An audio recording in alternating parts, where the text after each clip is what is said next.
We're live. Hello, everybody. Welcome back. This is Wander to the Edge. My name is Adam Asher from The Edge of Adventure. I'm Zan from Where Gals Wander. Zan, happy Saturday. How was your week? It was good. It was good. But Adam, I stayed up late last night because I have questions. Like questions about life, questions about travel. Like deep questions. Deep questions. And I'm just feeling like I need answers. We always talk about travel and how wonderful it is. And I feel like there's something more. Okay.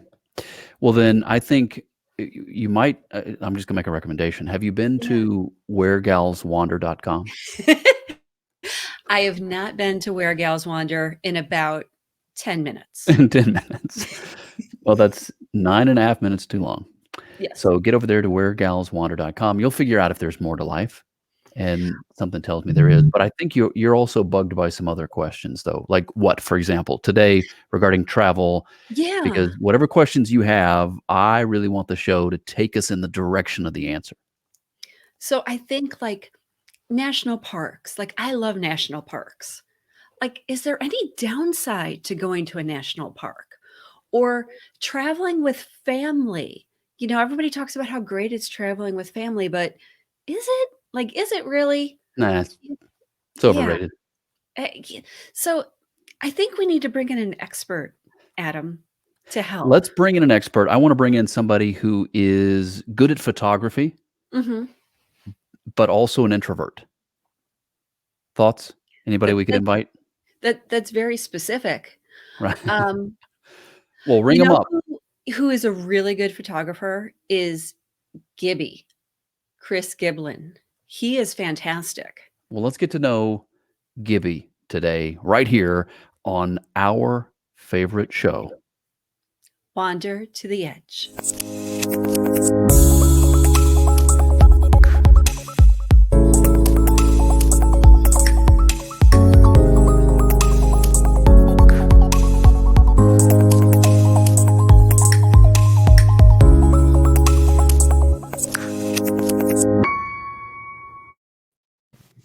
Gibby, welcome to the program.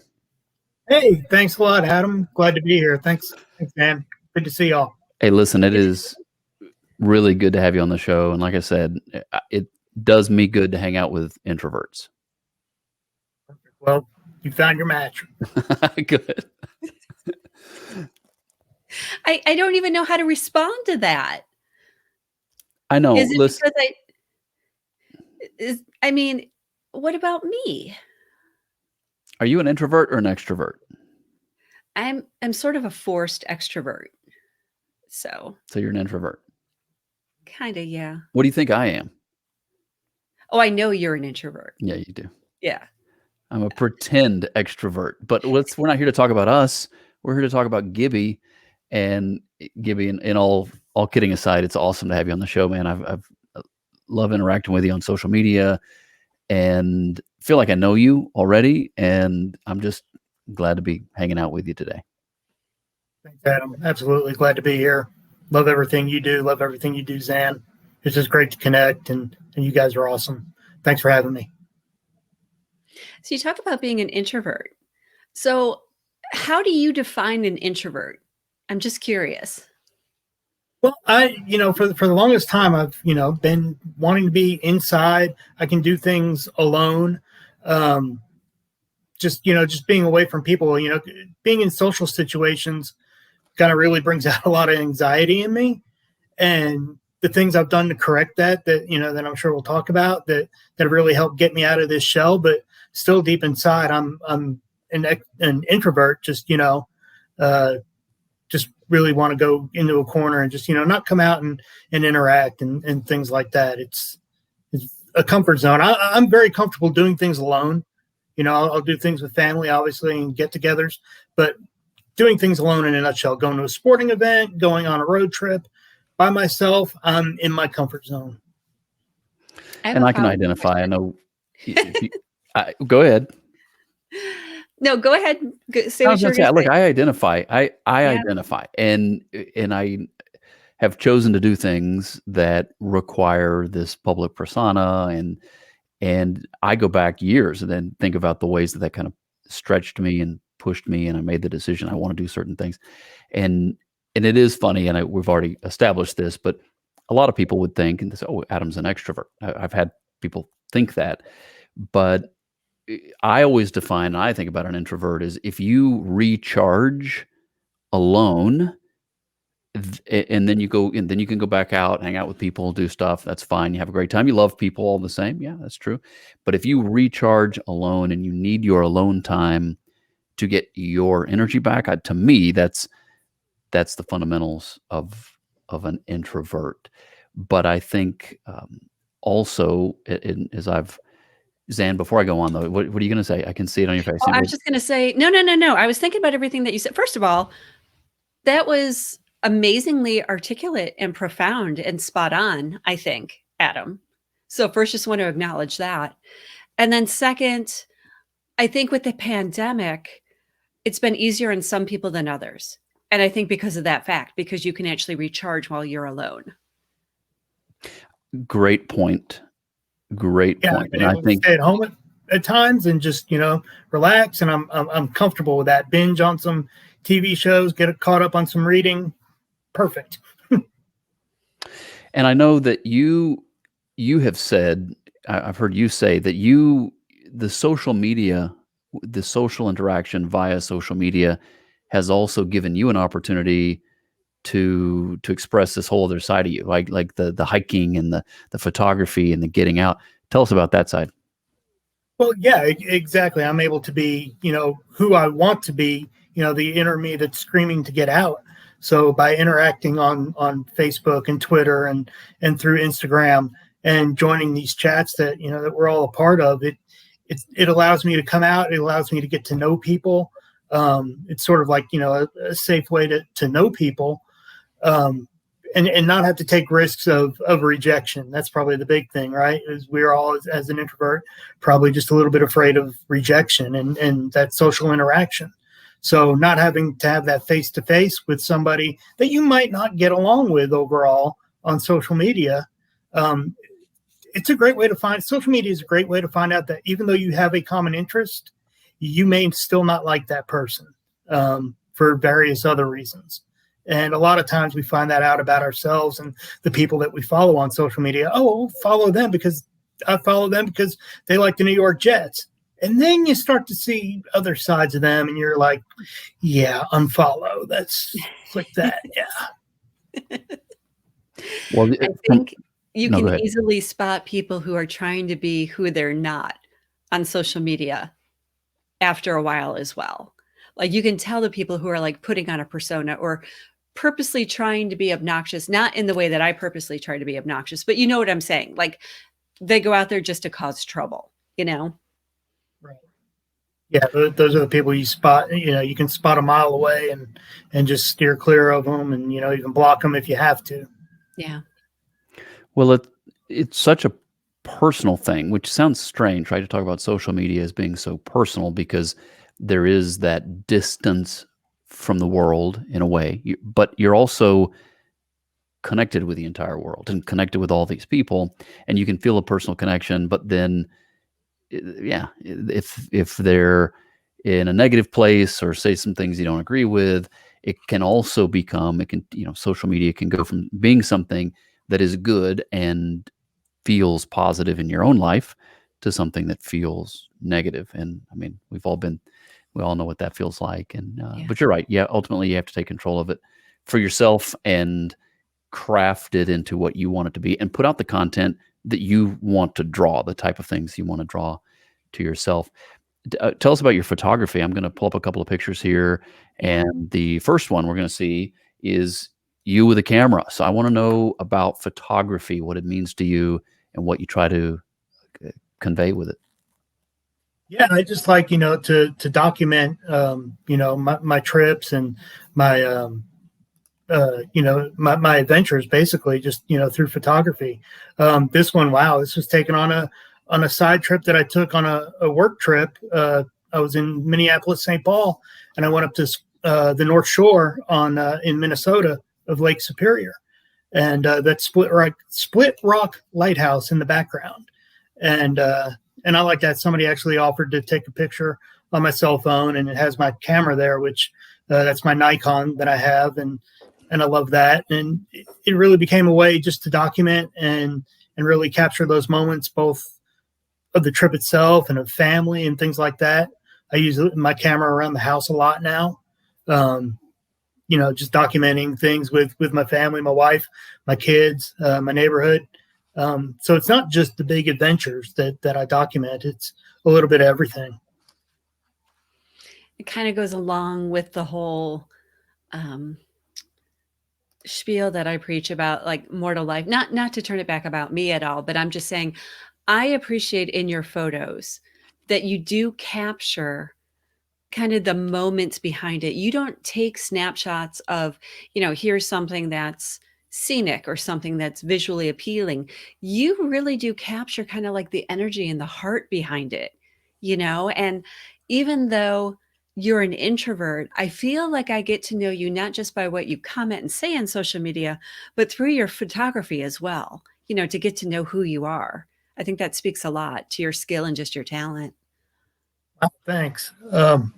Yeah, I like being behind the camera more so than in front, but to, go out to the lake by my house and capture the sunset that's coming behind the lighthouse at our lake, in the little entertainment district. It's just a kind of more of a prop than anything, but just to sit there and capture that vibe, that feeling of the sun and the clouds and what makes that mood. And it, evokes those emotions, It's just a great peaceful feeling to do, to just go somewhere, sit and watch the conditions change and be out there in nature and seeing the clouds change, the light change, because that's what photography is. It's the capture of light. Yeah. Gibby, road trips versus flying. Why are road trips better than flying, other than obviously the fact that on an airplane there's insufficient legroom? Right. It's being able to just get on the road and drive and see this great country, America, and being able to take a road trip to Colorado, where I'm going through the panhandle of Texas, up into New Mexico, and then into Colorado, and seeing all these, these little small towns along Highway 287 in Northwest Texas, up through the panhandle and Amarillo and things like that. There's a town along the way that has the world's biggest Rubik's Cube, and it's just a prop thing, but that's what it's known for. And just seeing that, or going through Childress, Texas, and seeing the various water towers that are different color and getting a flavor for that. And then just the windmills. A lot of people think windmills are just boring and dull and things like that, but it's just a peaceful feeling sitting there and driving through these giant windmills, and almost makes me think of Don Quixote at the same time. I'm curious, when you're in the car and you're on these road trips and you're with yourself or, people who are very close to you, that's also a lot different than being in a social situation on an airplane as well, too. Again, it's on your terms. Right, exactly. I don't have to, I'm my favorite movie is Planes, Trains, and Automobiles, but I'm not John Candy, but I'm not Steve Martin, right? So, I'm not going to go off to the stranger next to me, but I'm not going to really say something to the guy next to me either. Yeah. So yeah, it's a comforting feeling to drive. I got my own music. I can crank up the music, or the family can crank up the music, and we're laughing about things that we see. It's really great. It's, and yeah, you give up a little bit of time in that. I could be, across the country in just a couple hours versus, a day and a half or 2 days from, North Texas, where I live. So, but you give that up, but you see so much. Well, let's answer one of Zan's questions for today, Gibby. She wants to know what could go wrong in a national park. This is something I think it's been bugging her for a week or two. Yep. And I don't know, can anything go wrong in a national park? Yeah, quite honestly, if you're not prepared, this was our first big adventure into a national park in 2015. And, I just kicked the couch potato bug and started getting outdoors and getting rid of this introverted mode that I was in. and we decided to go to Rocky Mountain National Park. And Rocky Mountain National Park sits, well above a mile high. It's at, 7,800 feet, I think, is what Estes Park is, which is right next to it. So we decided to make a beeline for it, and we drove. We spent the night halfway between Colorado Springs and Denver, a town called Castle Rock. And, just spent the night there, got kind of used to things, I guess, what we thought we were acclimating. And the next day we get right to Rocky Mountain National Park. We get our campsite. We're camping. We're not in a hotel. We're all adventurous. And we get there, we unload the car, and my wife says, okay, I'm going to go get some food and stuff. I said, okay, I'll set the tent up. And man, I was just gasping for air. Just not knowing what's going on. Like, wow, this is kind of crazy. And I finally got the tent set up after numerous breaks. And, my wife comes back and she's like, are you all right? I'm like, yeah, I'm good. Hey, this was my idea to come here. So I'm not going to, say anything. And then that night, it's cold, it's chilly, it's colder than I thought in the mountains at night. And we didn't have sleeping bags either. We had air mattresses and blankets from home, cotton blankets from home. So it was a rough night, and get up in the morning and a little headache and not feeling all that great. And have a little breakfast and decide to go on a little hike. And man, I just wasn't feeling it. And finally I had to say, you know what, we need to get a hotel and just, scale back a little bit here for some time. Something's not right. I guess I'm getting altitude sickness. And unbeknownst to me, also everybody else was kind of feeling that as well. So we dulled it down a little bit, went back into Estes Park, and then for some lunch, late lunch, early dinner, then got a hotel room. And you know what? We all got a good night's sleep. And the next day we were feeling much better and able to, kind of resume and explore the national park more. It truncated our visit a little bit, but we got over it. But if you're not ready for the mountains, man, they'll slap you in your face. So on these adventures with your family, cross country, in the national parks, have you ever been able to spot the elusive block ice? Yes, actually, I spotted the block ice in Page, Arizona, at a Walmart in Page, Arizona. Very surprising. I'd heard that this did not exist, but sure enough, I found it. I was visiting Horseshoe Bend on my way up to Bryce Canyon, and stopped to refill the cooler and went to go get a bag of ice. And wow, right there in that cooler, right next to it, were block ice. And made me think of people that just don't think that that's real. Yeah. And what they're missing out on. What's wrong with those people? Those people who simply don't believe that it exists. And follow-up question to that, can you describe the block ice specifically so that someone doesn't come back and say like ice cubes or anything in that regard? Like, let's be very specific about, like, X-Files specific about this block ice sighting. Sure, it was in a large cooler, and there were many of these blocks of ice, and they were in a bag, and a nice plastic bag, so you could take it out to your vehicle and out to your cooler. And it was probably about that big, and it was about 10 to 15 pounds of block ice. Okay, and it was a nice, thick, solid block of ice. Just you could crack your head on it. And, the people that don't see block ice, maybe it's a regional thing, and they just need to stretch their legs a little more and see more of the country. Come a little west of the Mississippi, I say. I think that's very wise. That's what happens when people are too fixated on coffee, right? Is they overlook the block ice. Yeah. And so we do know that, I mean, if you don't know, this all relates to a particular comment. I'm not sure that we talked about it on the show when Jason was on the show, Road Trips and Coffee. Mm-hmm. And I think it goes back to a time when he made the statement, but fill in the audience in case they're not following. Zan, when did Jason make that comment originally? So Jason said that all the time that he's been doing road trips, which has been quite some time, that block ice is the same as mythical unicorns and simply does not exist, and challenged everyone to try and prove that there was actually a sighting of black ice, and I think we just did.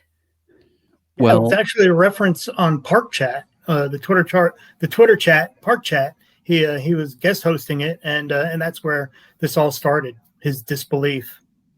well, he's also a great writer. He's very funny, and he knows how to get a thing going, which is what he's done with this whole block ice. And so, let's time out here. This will be a what we'll call this a commercial. All right, quick commercial for our YouTube channel. You need to go to our YouTube channel, Wander to the Edge on YouTube. And first of all, you need to subscribe because, come on, if you haven't already subscribed, what are you even doing with your Saturday? Secondly, you will find in there in one of the playlists, you'll find the video where Zan has done the hard work of isolating just that comment. And so look for that comment. And you know what? We'll even post the link to it, try to make it easy. But the clip, you mean? Say that again, to the clip. The clip where What did I Jason say? talks about the block ice, the clip. Yes. What did I say? The comment. Right. We would, we'll put it in the comments here. Click on the comments and it'll take you to the clip. And while you'll enjoy the video, you'll enjoy the clip, and you will subscribe and share out the YouTube channel. And we will thank you very much as we just continue to try to take over the world. However, are you trying to like hypnitize people now, Adam? Is I that am. that we've gotten to? The more you repeat it, repeat it, and you just keep repeating it. Okay. So, but you sent, and the reason that clip is on my mind is you sent it to me as we were preparing for this interview, and I was just reminded what a great interview that was with Jason. My favorite part is he's telling that story, and this is why everybody's got to go watch the video. But my favorite, I'm a little twisted this way, where I can take a quote out of context, and I find it funny. But the quote is, "I went to the next Walmart." He just says in there, he's talking about looking for the block ice, and then he says, "And then I went to the next Walmart," and just have this vision of Jason going from Walmart to Walmart, looking for block ice, and how entertaining that task must have been. So anyway, Chris, you were talking about Park Chat.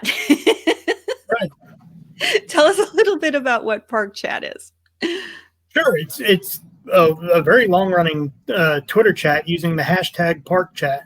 The Twitter chats, the various ones throughout the week, they all use a hashtag, and that's how you plug into them. So if you have a love for national parks or public lands, that's on Wednesday evenings, 9:00 Eastern, and then work the way back at 6:00 Pacific. And it's a weekly chat that we've had going on now for about 6 years, started by at 59 national parks. Actually, it's coming on 7 years. And it was Don, who's at 59 national parks, and Ben at Wild Tribute. They started this chat, and it's just been going and growing each year. Fabulous bunch of regular people that come in, and it's a topic-based chat that we just talk about our love for national parks. And then, you get side conversations out there, and you really get to know people for their love of national parks, and it's fantastic.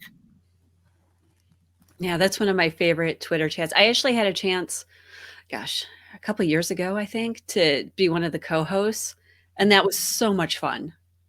So, yeah, it is. It's fun to co-host as well. I think it's great when you have opportunities to have things that bring you together, like a love of national parks or sports or something in that regard. Yeah, definitely.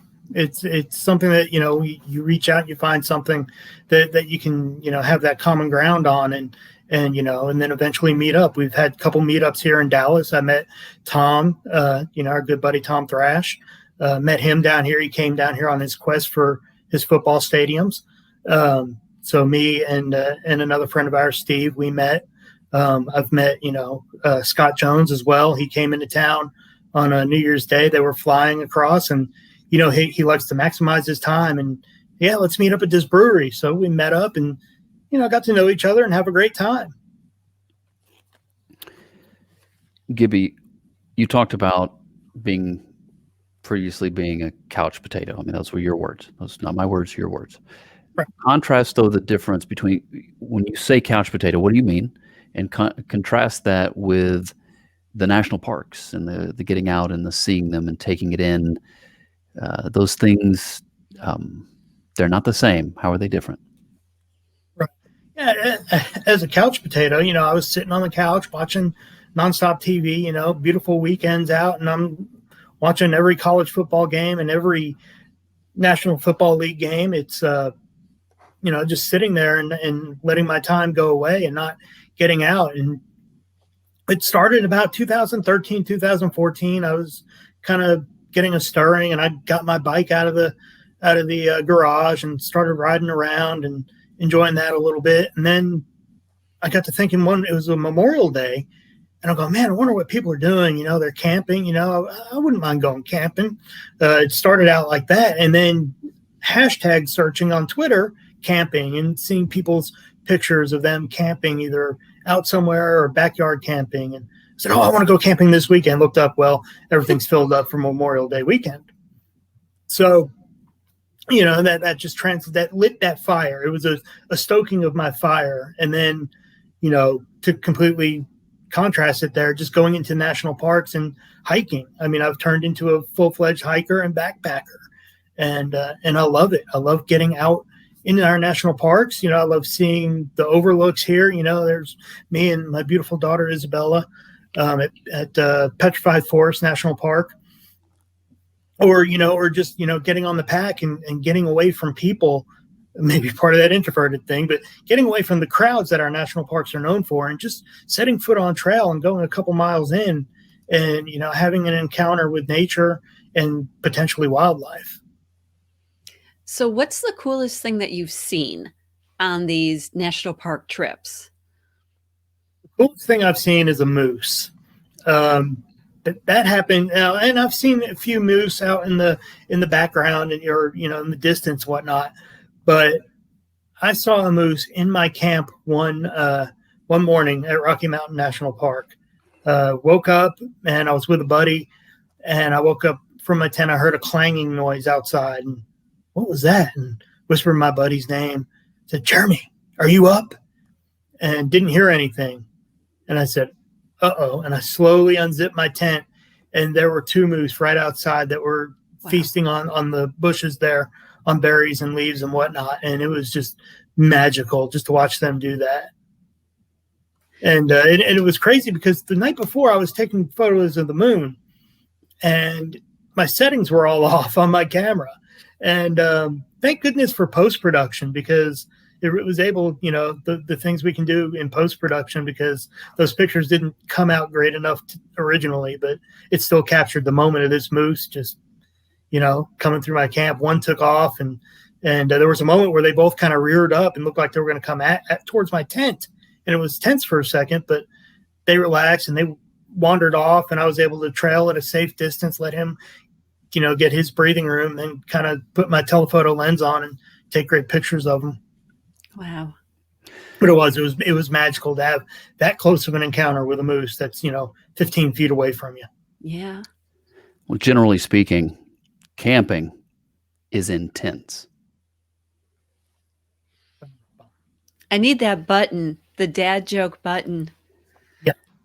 So you have a rim shot button? Gibby, I know you love your family, and talk to us about taking the family on these hikes or these trips. And I'm sure there's great experiences, and maybe there's been a meltdown or two. Yes? No? Yeah, there has.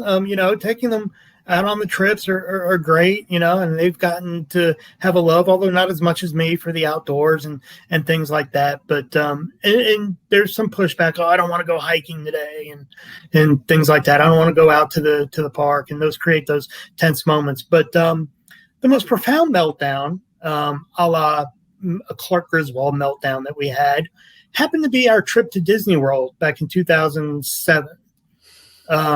We get over there. We drive, of course, down to Orlando, and it's me and my two daughters, my two oldest daughters. Isabella hadn't been born yet, and Amy, my wife. So we're in Epcot Center on our second day in the park for, we're supposed to be there for about 4 or 5 days.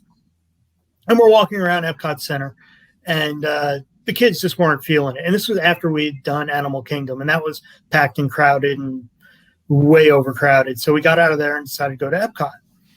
And we're walking around for about 10, 15 minutes, and all of a sudden comes the moment where they're like, can we just go back to the hotel? And we just drove 1,400 miles to not swim at a hotel, because that's what they want to do. They want to go back and swim. And it just, I had my Clark Griswold meltdown there. And Amy was none too pleased with me. And it continued on. We went back to the hotel, and it continued on there, and the kids went swimming. And, me and my wife, we loudly resolved our conflict, and got it worked out. And the kids swam, and eventually we all went down to the pool for a little bit. And later that evening, we finally went back to Epcot and did the world, or the nations around there, and we enjoyed the evening. But yeah, there was that very tense. And he went to Wally World, and I went to Disney World, and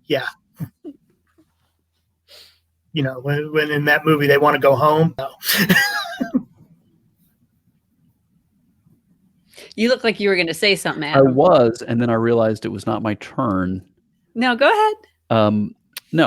Look, the thing that is very clear and that comes across very clearly, Gibby, as we talk to you here, but also online, Twitter, Instagram, and all that, is your love for your family. I mean, you're a family man. And how do you find that balance between being the family man and working the job and doing your, and still taking and making time for this other adventurous side of you that you also need to do those things too. But we all know that it can feel like sometimes it's in conflict. Just your thoughts on that.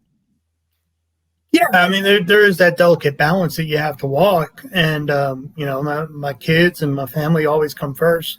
I travel for work, so that allows me to be on the road and see these things and get my travel fix in. And if I'm somewhere with a national park or national park unit nearby, I can go and visit that, or I can go up there to Minnesota, see that North Shore, Myrtle Beach, things like that.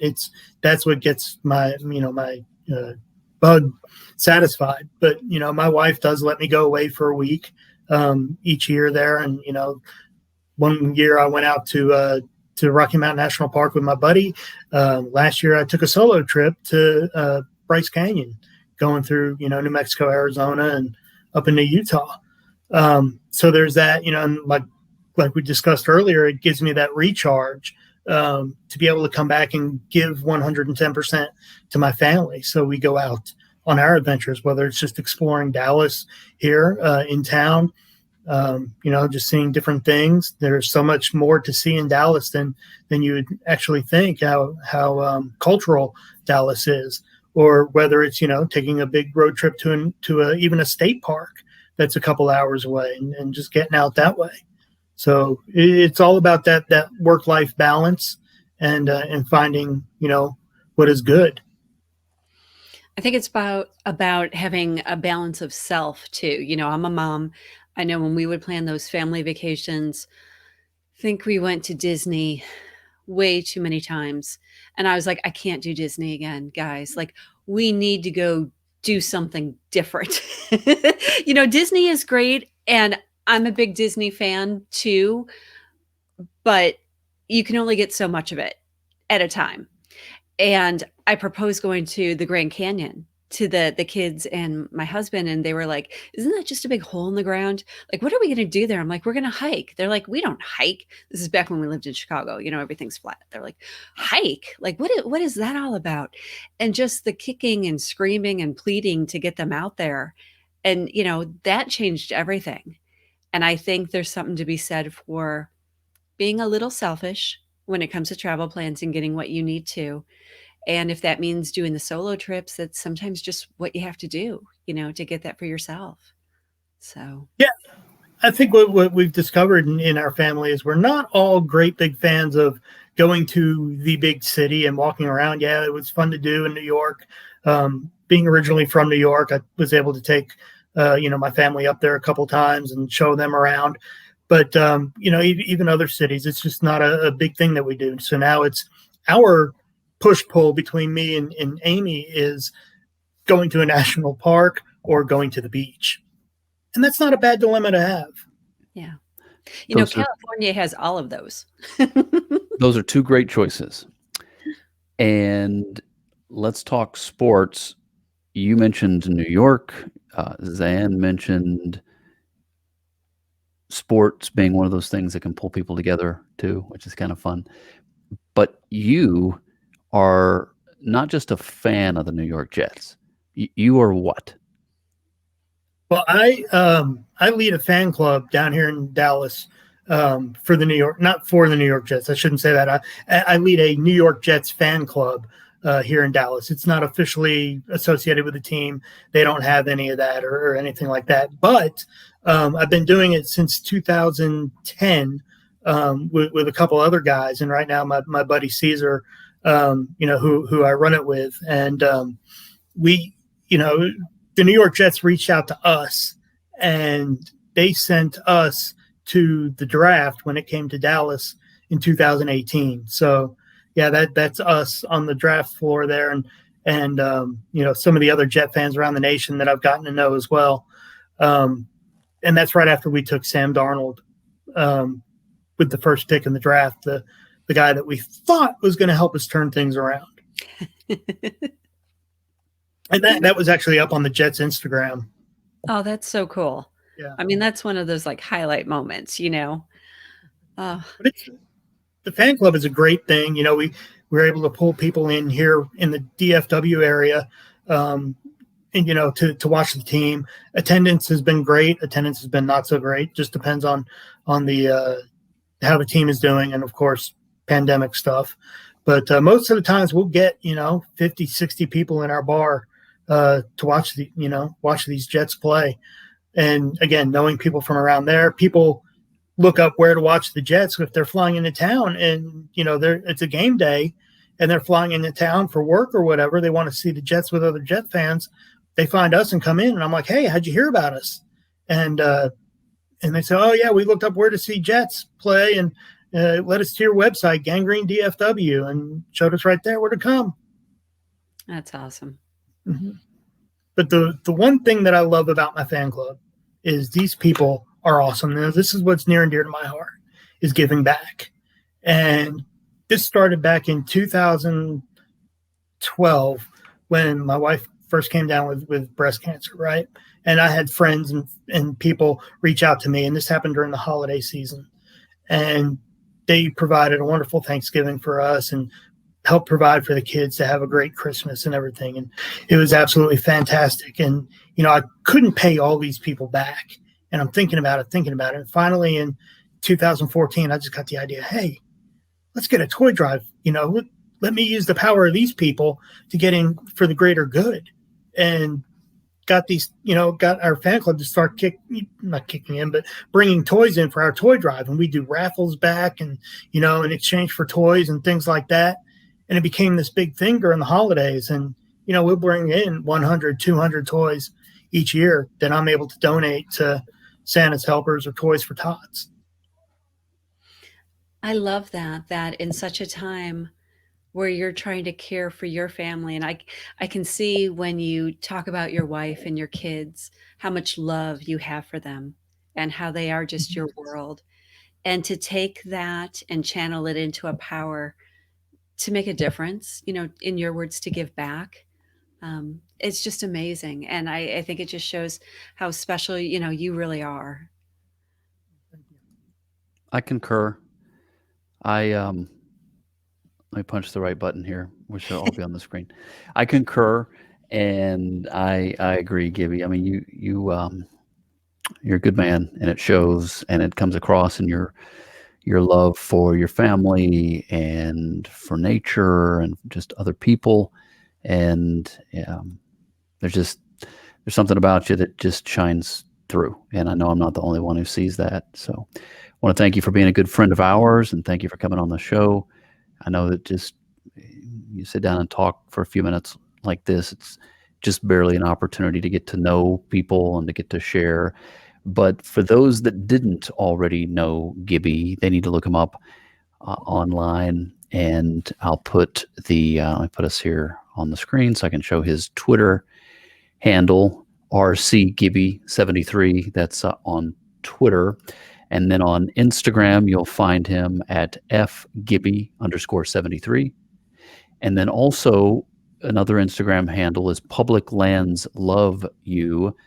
Tell us about that one real quick. Sure. So that came out of some stuff that was going on social media during the time when the national parks were shut down, due to things going on in our nation, and people were coming into our national parks and kind of abusing them. And there was an account out there that's kind of the antithesis of that. I won't even bring it up, but that was kind of more of a shame aspect than an encouraging aspect. And that's just my way of getting an account out there that is in a positive way. Hey, public lands love you. Let's love them back. Love that. Excellent. And then the website. Yeah, that's our New York Jets fan club website here in Dallas, Gangrene DFW. It's our great big green beacon out there to Jets fans. GangreneDFW.com Yeah. for more information. And if you're a Jets fan and you're in the Dallas area, my goodness, you have no excuse. You've got to look them up. Yeah. Got to look them up. Well, again, thank you, Chris. Awesome to spend time with you. Awesome to get to know you a little bit better. And just look forward to continuing to interact with you and everybody else watching the show through the Travel Tribe. It's a very special group of people, and I'm honored to be a part of it. And you guys make it awesome. So thanks, Gibby. And I think for others out there who are introverts looking to connect, looking just as you did to go out and, look up camping, the hashtag or whatever else, Park Chat would probably be a great place to kind of start. You mentioned Wednesday nights. You just look for the hashtag Park Chat. And that's another way to kind of get acquainted and talk about things that you have a passion for. Absolutely. Yep. We'd love to, meet new people and get to know them there. It's a great hour. Very, very worth a great refreshing break midweek there on Wednesday evening. Yep. Well, again, thank you guys. Zan, did I talk too much this time? Did I go over the word limit? How'd I do? You did good. You did good. Yeah. I think you have about 8 words left according to my calculations here. So, I'll give you an extra 5. I can't do math in public, so I'm going to have to skip that. But everybody, hey, have a great Saturday. We'll let you get back to work, back to fun, back to the national parks, whatever you're doing today. And also, when you get an opportunity, as we keep reminding you, please, get over to YouTube, Instagram, Facebook, Twitter, follow Wander to the Edge. We do need your help. Connect with us on the different platforms, share it out, and help us get spread the word and grow the Travel Tribe. Have a great Saturday, everybody. Thank you so much. We will see Chris again here, and we will see all of you again right here, same time, same channel on Wander to the Edge.